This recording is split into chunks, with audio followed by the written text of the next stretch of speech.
우리는 지금 신약성경 요한복음을 통하여 복음의 신앙, 예배자의 신앙이라는 주제로 하나님의 말씀을 배우고 있습니다. 특별히 오늘은 본문 말씀인 요한복음 3장 22절에서 30절의 말씀으로 흥하는 삶, 망하는 삶이라는 제목으로 하나님이 주시는 말씀의 은혜를 나누기를 소원합니다. 우리는 전 시간에 신약성경 요한복음 3장 16절에서 22절의 말씀으로 우리를 위한 하나님의 구원의 사랑이라는 제목으로 하나님 앞에서 범죄한 우리 인류를 위하여 하나님은 어떤 구원의 사랑을 우리에게 보여주셨는가에 대하여 말씀을 통하여 배웠습니다. 사랑하는 여러분, 우리가 전번 시간에 특별히 요한복음 3장 16절과 17절의 말씀을 통하여 배운 것처럼 하나님 앞에서 범죄한 우리 인류를 하나님은 그 모든 죄악으로부터 구원해 주시고 하나님의 거룩한 구원의 백성으로 다시 삼아 주시기 위하여 하나밖에 없는 외아들이신 예수 그리스도를 하나님께서는 이 세상에 구원의 주님으로 보내주셨다고 우리는 말씀을 통하여 배웠습니다. 그리고 온 인류 구원을 위하여 이 세상에 구원의 주님으로 오신 예수님은 우리 인류 구원과 우리를 이 세상의 모든 죄에서 구원해 주시고 우리를 하나님 나라인 천국으로 인도해 주시기 위해 예수님 자신이 십자가에서 하나님 앞에 자기 자신을 속건제물로 드리셨음을 우리는 또한 말씀을 통하여 배웠습니다. 그래서 하나님의 인류 구원을 위하여 이 세상에 구원의 주님으로 보내주신 우리 주 예수 그리스도를 믿는 자는 하나님의 심판의 대상에서 하나님의 구원의 대상이 되면 하나님의 구원이 대상이 되는 그 순간부터 그 사람은 하나님의 영원한 나라 천국을 바라보며 이 세상에서 천국 백성의 삶을 살아갈 수 있다고 말씀을 통하여 우리는 전번 시간에 배웠습니다. 다시 말씀드리자면 하나님 나라를 바라보며 하나님의 그 구원의 백성으로 살아간다는 말씀은 예수님이 말씀하고 있는 이 세상에서 빛과 소금의 삶을 우리가 살아가게 된다는 영적인 진리를 우리는 전번 시간 말씀을 통하여 배웠습니다. 전번 시간에 이어 오늘은 우리가 받은 본문 말씀인 요한복음 3장 22절에서 30절의 말씀을 통하여 흥하는 삶과 망하는 삶이라는 제목으로 하나님이 주시는 말씀의 은혜를 받기를 소원하는데, 오늘 본문 말씀에서 우리에게 말씀하고 있는 흥하는 삶은 하나입니다.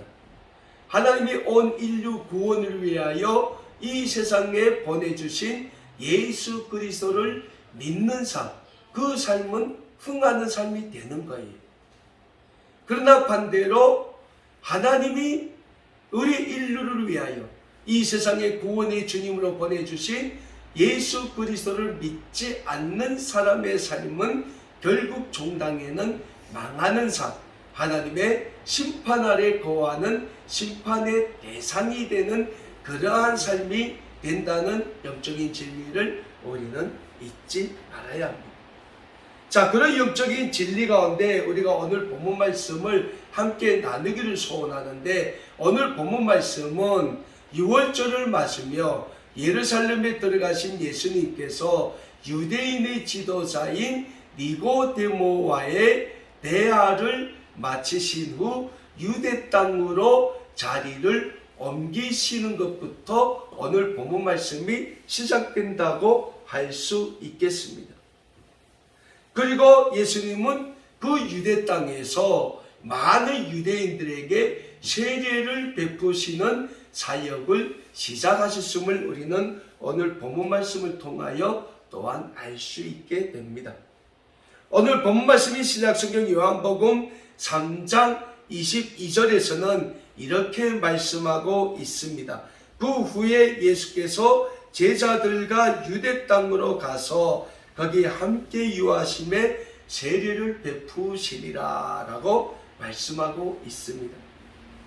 자, 오늘 본문 말씀이 22절에서 나오는 예수님이 이동하신 유대 땅, 그리고 그곳에서 세례를 베푸셨다고 하는데, 그러면 예수님이 그 거처로 옮기신 유대 땅, 그리고 거기에서 세례를 베푸시는 사역을 하신 그곳이 어디인가?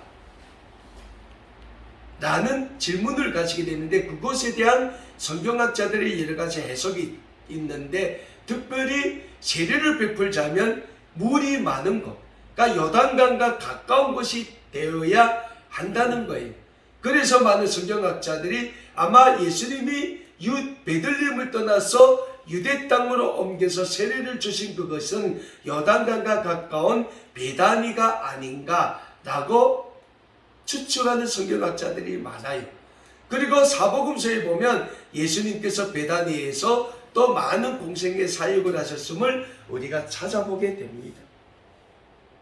자, 그런데 오늘 본문 말씀인 요한복음 3장 23절의 말씀을 보면 예수님이 유대 땅으로 옮겨서 세례를 베푸는 사역을 하고 있을 당시 세례 요한도 에논이라는 곳에서 세례를 베풀고 있었다라고 말씀하고 있습니다. 오늘 본문 말씀인 요한복음 3장 23절의 말씀입니다. 요한도 살렘 가까운 에논에서 세례를 베푸니 거기 물이 많음이라. 그러므로 사람들이 와서 세례를 받더라 라고 말씀하고 있습니다. 그러니까 세례 요한도 요단강 가까운 곳 에논이라는 곳에서 지금 세례를 베풀고 있습니다. 그러니까 지금 예수님과 동시대에 살고 있었던 세례 요한도 유대인들에게 세례를 베푸는 사역을 많이 하고 있었음을 우리가 알 수 있습니다. 그런데 사랑하는 여러분, 예수님이 이 땅에 오셔서 하나님의 공생의 사역으로 세례를 베푸시긴 전에 유대인들에게 세례를 베푸는 사역은 세례 요한만의 고유한 영역이었습니다. 그래서 요한복음 1장의 말씀을 보면 예수님께서도 이 세상에 오셔서 하나님의 공생의 사역을 시작하시긴 전에 요단강에서 세례 요한으로부터 세례를 받지요. 그런데 예수님이 이 세상에 오셔서 하나님의 공생의 사역을 시작하면서 세례를 베푸는 사역을 시작하셨습니다. 그러니까 그 전까지만 해도 유대인들에게 세례를 베푸는 사역은 그에게 마지막 선지자라고 불렸던 세례 요한만의 고유한 영역이었는데, 예수님이 세례 요한과 또 같이 세례를 베푸는 사역을 하시기 시작함으로써 세례 요한의 이 고유 영역이 무너지기 시작했습니다. 그러니까 예수님이 세례를 베푸신다는 그 소식을 듣고 세례 요한의 제자들이 좀 화가 났던 것 같습니다. 그래서 세례 요한의 제자들이 자신들의 스승인 세례 요한을 찾아와 이런 푸념을 늘어놓게 됩니다. 오늘 본문 말씀인 요한복음 3장 26절의 말씀입니다. 그들이 요한에게 가서 이르되 라삐여, 선생님과 함께 요단강 저편에 있던 그 선생님이 증언하시던 이가 세례를 베풀매 사람이 다 그에게로 가더이다. 그러니까 예수님이 하나님의 공생의 사역을 시작하면서 세례를 베푸시는 사역을 시작하기 전에 유대인들은 다 누구에게 와서 세례를 받았습니까? 세례 요한에게 와서 세례를 받았다는 거예요. 그런데 지금 세례 요한에게서 세례를 받던 많은 유대인들이 누구에게로 옮겼습니까? 예수님께로 가서 세례를 받기 시작했다는 거예요. 그러니까 세례 요한의 제자들이 자신들의 스승인 세례 요한을 찾아서 뭐라고 말씀합니까? 선생님께서 세례받던 그 사람, 예수라는 사람이 또 요단강 반대편에서 세례를 베풀기 시작하면서 선생님께 와서 세례받던 많은 사람들이 다 그에게로 갔습니다. 선생님이 그 어떤 특단의 조치를 취하지 않으면 선생님이 지금까지 하던 세례 주던 그 사역이 무너지게 됩니다. 라고 얘기를 하는 거예요. 그런데 사랑하는 여러분, 자신의 제자들의 그 푸념에 세례 요한은 어떤 답변을 하고 있습니까? 오늘 본문 말씀 요한복음 3장 27절에서 3절의 말씀에서는 세례 요한이 자신의 제자들에게 이렇게 대답하는 것을 찾아보게 됩니다. 요한이 대답하여 이르되 만일 하늘에서 주신 바 아니면 사람이 아무것도 받을 수 없느니라. 내가 말한 바 나는 그리스도가 아니요 그의 앞에 보내심을 받은 자라고 한 것을 증언할 자는 너희니라. 신부를 취하는 자는 신랑이나 소소 신랑의 음성을 듣는 친구가 크게 기뻐하리니 나는 이러한 기쁨으로 충만하였노라. 그는 흥하여야 하겠고 나는 쇠하여야 하리라 하리니 라고 자신들이 제자들에게 답변하는 세례 요한의 답변을 우리는 찾아보게 됩니다.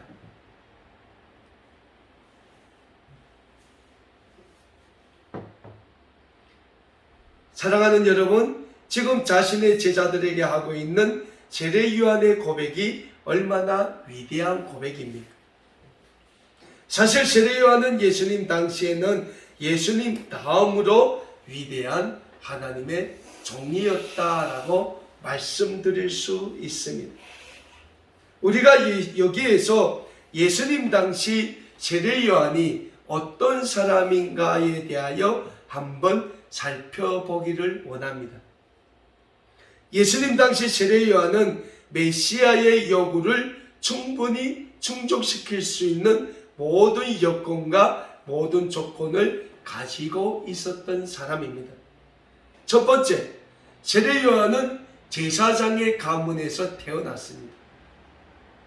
누가복음에 보면 세례 요한은 제사장 사가랴의 아들이었다 라고 말씀하고 있습니다.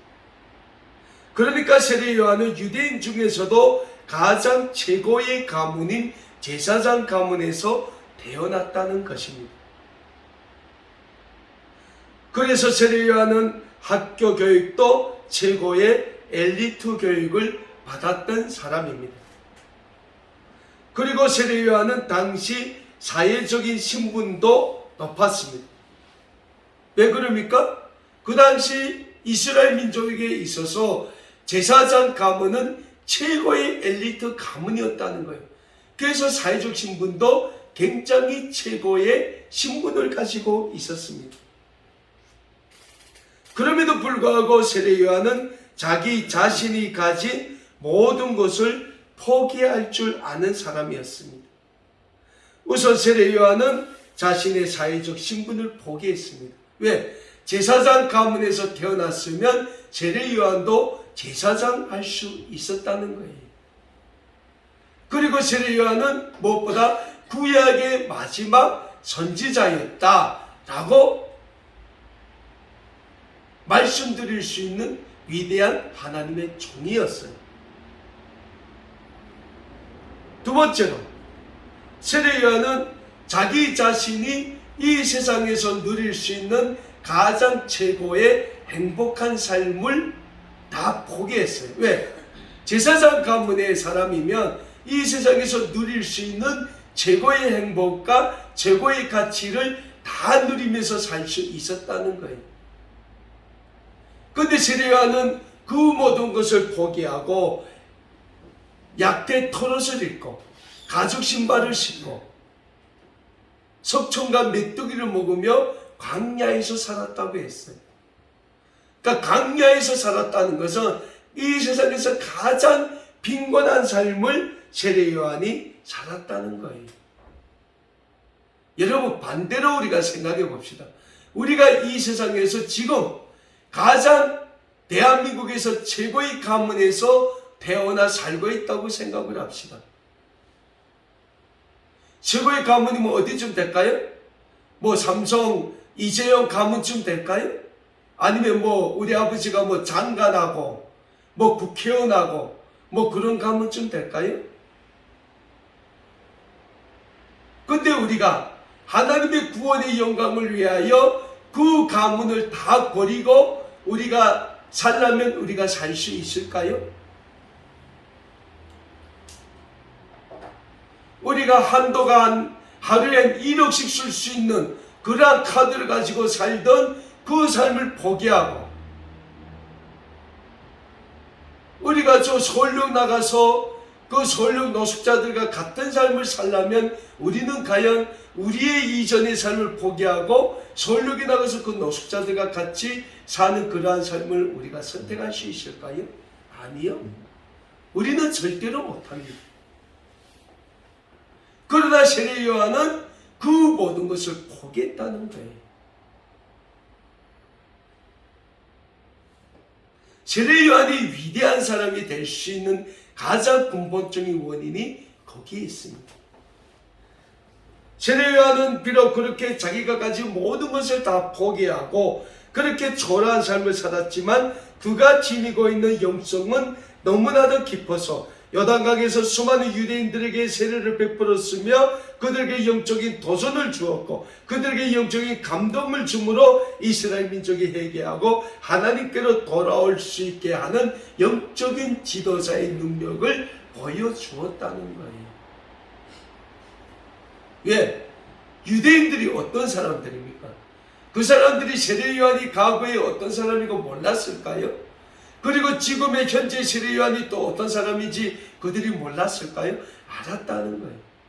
그럼에도 불구하고 세례 요한이 전하는 하나님의 말씀, 세례 요한이 그 물로 세례를 베풀지만은 그 세례 요한이 베푸는 그 세례, 그 모든 것에서 이스라엘을 향한 하나님의 구원의 은혜가 나타나고 증거되었기 때문에 수많은 유대인들이 요단강에 몰려가서 세례 요한으로부터 세례를 받았다는, 그리고 그들이 회개하고 하나님께로 돌아왔다는 거예요.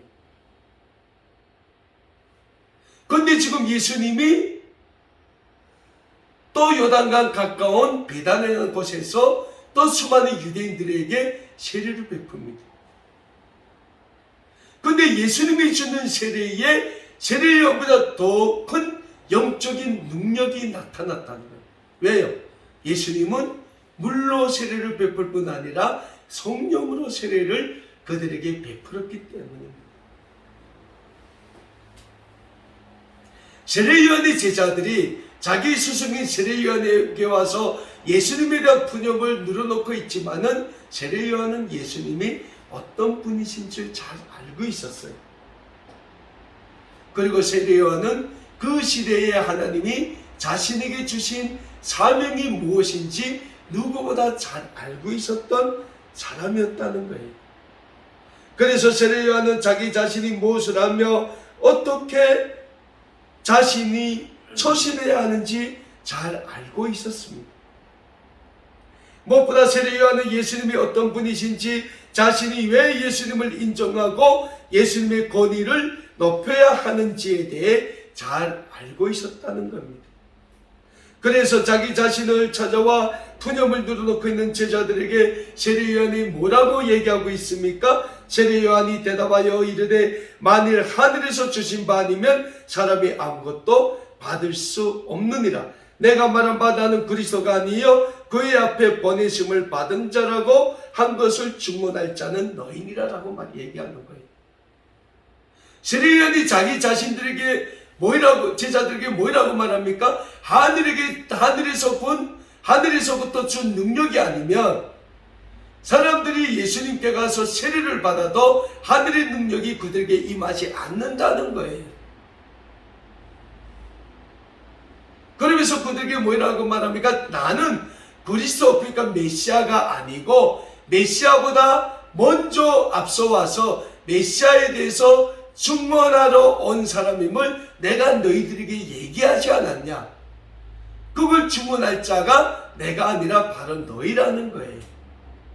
세례 요한의 이 고백에 무슨 고백이 있습니까? 나는 그리스도가 아니다. 요단강 반대편에서 세례를 주는 예수님이야말로 하나님이 이 세상에 보내주신 구원의 주님, 즉 이스라엘 민족이 기다리는 구원의 메시아라고 고백하고 있는 거예요. 우리가 이미 요한복음 말씀을 통하여 배웠지만 요한복음 1장 19절에서 28절을 보면 예루살렘에서 파견된 유대인의 제사장들과 레위인들이 세례 요한을 찾아옵니다. 세례 요한이 막 요단강에서 세례를 줄 때 세례 요한을 찾아와요. 그리고 세례 요한에게 물어봅니다. 내가 그리스도냐? 아니면 그 선지자냐? 우리에게 말하라. 그래서 우리를 보낸 이들에게 가서 너에 대해서 말하게 하라. 그랬을 때 세례 요한이 그들에게 뭐라고 합니까? 나는 그리스도가 아니다. 나는 엘리야와 같은 선지자가 아니다. 나는 선지자 이사야가 말한 것처럼 광야에서 내 뒤에 오시는 자에 대하여 증언하는 외치는 자의 소리와 같은 사람이다 라고 고백을 하시오. 그러니까 세례 요한의 사명이 뭡니까? 하나님이 이 세상에 인류 구원의 주님으로 보내실 예수 그리스도에 대하여 선포하는 역할과 사명을 세례 요한이 맡았다는 거예요. 그리고 세례 요한이 증언한 것처럼 하나님이 온 인류 구원의 주님으로 예수님을 이 세상에 보내주지 않습니까? 그리고 그 예수님이 드디어 공생애의 사역을 시작하게 된 것이. 그러니까 이제부터 세례 요한은 뭡니까? 예수님 전에 자기가 있던 사역을 하나하나 내려놔야 되는 거예요. 그리고 자기에게 집중됐던 그 모든 유대인들의 관심과 이목을 누구한테 돌려야 됩니까? 예수님께로 돌려야 되는 거예요. 그래서 세례 요한이 오늘 자신을 찾아와 푸념을 누르는 제자들에게 오늘 본문 말씀인 요한복음 3장 29절과 30절의 말씀에서 뭐라고 말씀하고 있습니까? 신부를 취하는 자는 신랑이나 신랑의 음성을 서서 듣는 사람은 그 친구다. 그 친구는 신랑의 음성을 듣는 것으로마저 기뻐한다는 거예요. 무슨 말씀입니까? 세례 요한은 이제 온 인류의 구원의 주님으로신 예수님께서 이 세상에서 하나님의 공생의 사역을 시작하신 그것만을 해도 세례 요한은 기쁘다는 거예요. 그리고 30절 말씀에서 세례 요한이 자신의 제자들에게 뭐라고 합니까? 그는 흥하여야 하겠고 나는 망해야 된다. 쇠해야 된다고 말씀하고 있는 거예요. 쇠한다는 게 뭡니까? 이제는 예수님의 그 공생의 사역이 집중되고 세례 요한의 사역은 이제는 정리할 때가 됐다는 거예요.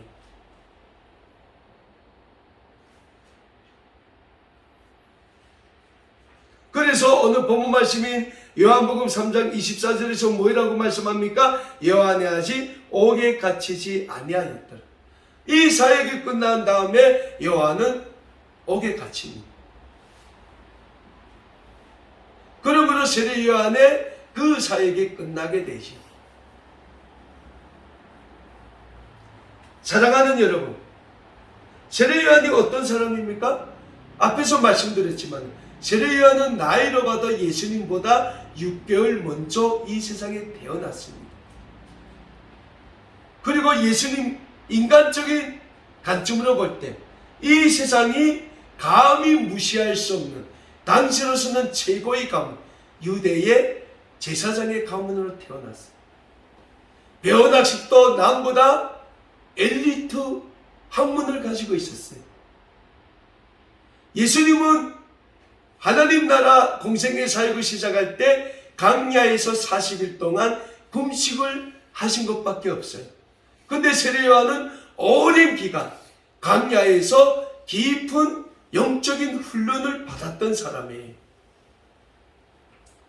그러니까 이 세상의 관점으로 봤을 때는 세례 요한이 예수님보다 더 훌륭하고 더 위대하고 더 영적으로 깊은 영성을 지닌 사람이었던 것이에요.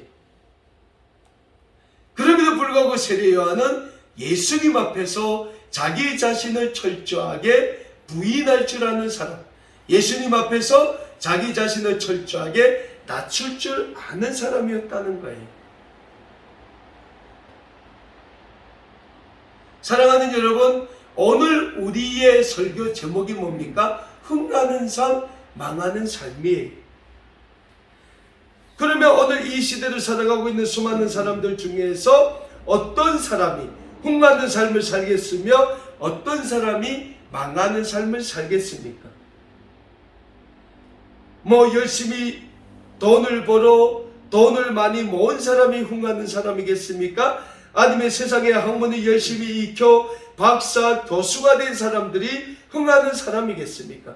또 아니면 국회의원, 장관, 아니면 대통령이 돼야 흥하는 삶이 되겠습니까? 여러분, 재벌이 한 생을 아득바득 돈을 벌어요. 근데 재벌이 이 세상에서 자기의 삶을 마치고 간 속에 들어갈 때 자기가 벌은 돈을 가지고 들어갑니까? 아니에요. 맨몸에 왔다가 맨몸에 가는 게 인생사라는 거예요. 그래서 성경에서도 뭐라고 말씀하고 있습니까? 너희는 흙으로 왔으니 흙으로 간다고 말씀하고 있는 거예요. 그게 우리의 육신의 삶이에요. 그러면 그 부모들이 남겨둔 그 위대한, 그 거대한 자금을 가지고 그 후대들이, 자식들이 잘 살지 못 살지 죽은 부모들은 어떻게 알아요? 알 수가 없다는 거예요. 네? 여러분, 국회의원들 보십시오. 얼마나 그 국회의원 자리를 차지하겠다고 지키겠다고 처절하게 싸웁니까? 대통령이 그 기간 동안 그 대통령 인기를 위해서 얼마나 수많은 건모 술수를 쓰고 있으며 그 국민들 향해서 얼마나 많은 미사역으로 보내고 있어요. 결국 뭡니까? 이 세상의 모든 것을 가지고도 사람은 만족이 없고 행복하지 못하다는 거예요. 그럼 뭡니까? 그 사람들의 삶이 흥하는 삶일까요? 아니라는 거예요. 결국은 한갓 날아가는 겨와도 같은 삶이라는 거예요. 솔로몬, 우리가 가끔 솔로몬 얘기를 하지만은 솔로몬이 어떤 사람입니까? 이 세상에서 솔로몬 전에도 없었고 솔로몬 후에도 없다고 성경이 기록할 정도로 솔로몬 하나님으로부터 많은 축복을 받은 사람이에요. 이 세상에 태어난 사람치고 솔로몬이 가질 수 있는 그런 위대한 권력과 명예, 부를 가질 사람은 없었다는 거예요. 근데 그 솔로몬이 자기의 한 생을 총하면서 우리에게 뭐라고 말씀하고 있습니까? 내가 해 아래서 살아온 그 모든 가슴을 돌아보니 헛되니 모든 것이 헛되었다라고 고백을 해요. 우리의 삶이 그렇다는 거예요. 그래서 오늘 이 시대를 살아가는 사람들 중에서 가장 흥하는 삶을 사는 사람은 하나님을 알고 하나님을 잘 믿는 사람들이 결국에는 그 삶의 흥하는 삶을 사는 사람이 된다고 성경에서는 분명히 우리에게 말씀하고 있다는 겁니다. 왜? 성경은 우리에게 분명히 말씀하십니다. 한 번 죽는 것은 사람에게 정해진 것이요 그 다음에는 심판이 있을 것이다 라고 성경은 우리에게 분명히 말씀하고 있지 않습니까? 그 심판의 때에 우리가 이 세상에 살아온 모든 삶이 하나님 앞에서 우리가 어떤 보응을 받는가?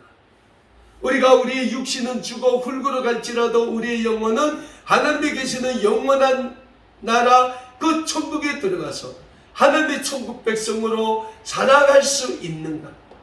아니면 우리의 육신은 흙으로 돌아가고 우리의 영혼은 하나님의 그 심판 아래에서 멸망의 대상, 즉 지옥의 삶으로 떨어지게 되는가? 이것은 오늘 이 시대에 우리가 살아가고 있는 우리의 삶에 있어서 우리의 삶이 흥하는 삶이 되는가 망하는 삶이 되는가에서 가장 귀중한 기준이 된다는 거예요. 적어도 우리가 이 세상에서 하나님이 주시는 영생의 삶을 누리자면 적어도 세례 요한이 살았던 이러한 삶의 기준과 태도를 가지고 이 세상을 살아가야 된다는 거예요. 구약성경 잠언 1장 7절을 보면 우리에게 이런 말씀을 줍니다. 여호와를 경외하는 것이 지식의 근본이거늘 라고 말씀하고 있어요. 그러니까 하나님을 우리의 온 마음과 뜻과 정성을 다하여 모시고 섬기는 것이 이 세상의 모든 지식, 모든 학문보다 더 우월한 학문이라는 거예요. 그리고 구약성경 잠언 3장 1절에서 6절에서는 우리에게 또 이런 교훈의 말씀을 주고 있습니다. 내 아들아 나의 법을 잊어버리지 말고 내 마음으로 나의 명령을 지키라. 그리하면 그것이 내가 장수하여 많은 해를 누리게 하며 평강을 더하게 하리라. 인자와 진리가 내게서 떠나지 말게 하고 그것을 내 목에 매며 내 마음판에 새기라. 너는 마음을 다하여 여호와를 신뢰하고 내 명철을 의지하지 말라. 너는 범사의 그를 인정하라. 그리하면 내 길을 지도하시리라 라고 말씀하고 있어요. 구약성경 잠언 3장 1절에서 6절에서 우리에게 주는 말씀의 교훈이 뭡니까? 우리 자신을 하나님 앞에서 다 버리라는 거예요. 그리고 오직 우리 온 마음과 뜻과 정성을 다하여 하나님 말씀만을 기억하고 그 말씀에 순종하는 삶을 살라는 거예요. 그러면 하나님이 우리에게 어떤 축복을 주십니까? 첫 번째 축복, 장수의 축복을 주신다는 거예요. 요즘 뭐 100세 시대라고 사람들이 100세를 산다고 하지만 그 100세를 살기 위해 얼마나 처절하게 몸부림칩니까?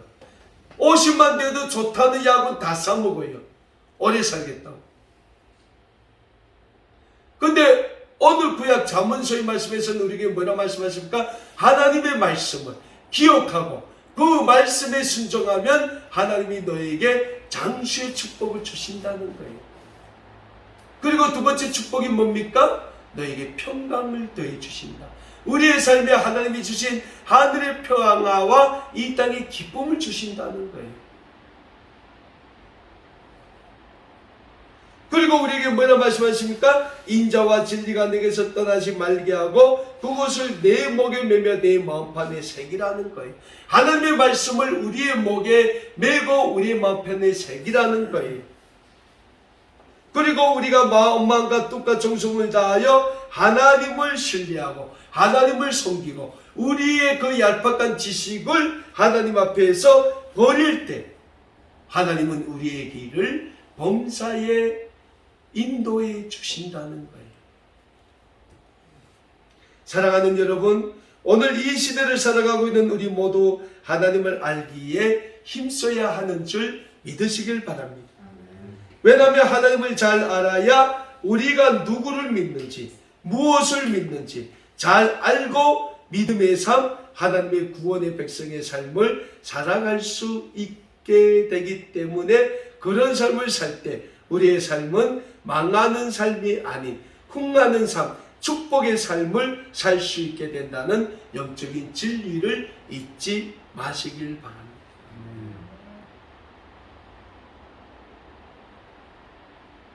이런 삶을 살지 않으면요, 교회 나와도 피곤해요. 교회 나오는 게 힘들어요. 왜? 교회가 나의 그 크지 않는 얄팍한 지식과 그 기준에서 교회를 바라보니까 내 삶이 힘들어지는 거예요.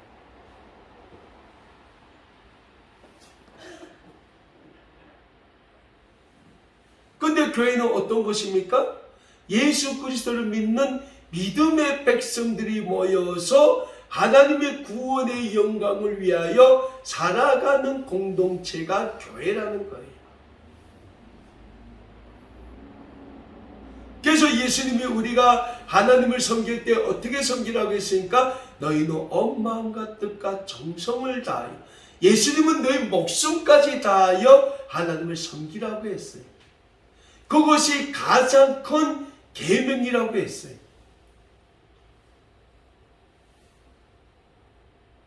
그럴 때 우리의 삶은 망하는 삶이 아니라 흥하는 삶, 하나님의 축복의 삶으로 이어질 수 있게 된다는 것. 다음으로 우리가 오늘 본문 말씀을 통하여 배우게 될 또 다른 흥하는 삶은 세례요한처럼 하나님 앞에 우리의 모든 걸 다 버리고 오직 하나님만을 섬기는 삶, 하나님만을 높이는 삶을 살 때 우리의 삶이 흥하는 삶, 하나님의 축복의 삶이 된다는 영적인 진리를 우리는 잊지 말고자 합니다. 오늘 본문 말씀을 보면 세례요한은 예수님의 구원의 영광을 위하여 자기 자신을 철저히 예수님 앞에서 버리는 모습을 보여주고 있습니다. 사랑하는 여러분, 오늘 이 시대를 살아가고 있는 우리 모두도 세례요한처럼 하나님의 축복의 삶을 살자면 예수님 앞에서 철저하게 우리 자신을 부인할 줄 아는 삶을 살아야 합니다. 다시 말씀드리지만은 예수님 앞에서 우리의 과거의 삶은 없다는 거예요. 오직 예수님 앞에서는 어떤 삶이 있습니까? 예수 그리스도를 믿고 하나님의 구원의 백성이 된 그 구원의 백성 된 삶밖에는 없다는 거예요. 근데 그 삶이 어떤 삶입니까? 우리 자신을 예수 그리스도 앞에서 철저히 낮추고 우리의 삶을 통하여 예수 그리스도께서 영광을 받으시는 그런 삶이 되어야 된다는 거예요.